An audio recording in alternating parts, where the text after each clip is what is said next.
And thanks for joining us on this Monday, June 25th. I'm Emily Falkenberg. A fire engulfs a home in Skaines Acre near Brownfield on Sunday. That's according to Brownfield News. Smoke was reported to be seen for miles. Now this video shows flames fully engulfing the home and RV and camper nearby. At this time, our crew is waiting for more information on how the fire started and if anyone was injured. And a thief caught on camera in SLATON after stealing from an up-and-coming church. This surveillance video caught a man reaching into their facility and taking their air conditioning unit. Christ the King Church is an up-and-coming ministry that has now become the victim of 2 robberies. Pastor Derek Ravon says they've reported each case to SLATON police, but still need your help in identifying the man in the video. We're just going to keep on going, and we're not going to stop until the work here is complete, and we're not at all finished at all. So we have a long road ahead of us. Now, if you know anything about this robbery, call SLATON Police at 828-2020.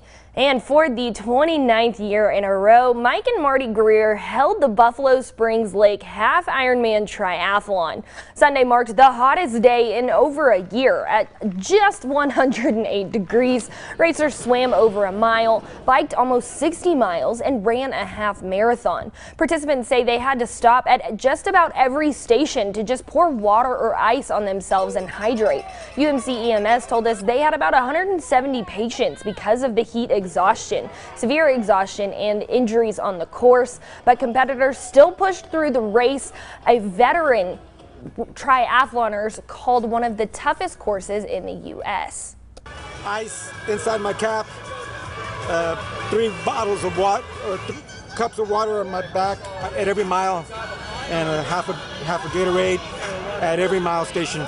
And I mean, if it didn't have that, there's no way you could finish a race like this. I mean, just brutal conditions. I just want to put myself to the test, push myself to the limit and see how far can I go. Amazing for all of them. Now, EMS waited for the runners at the finish line, ready with IVs and medical treatment for anyone who needed, but said overall the day went well. They were just there making sure everyone was okay.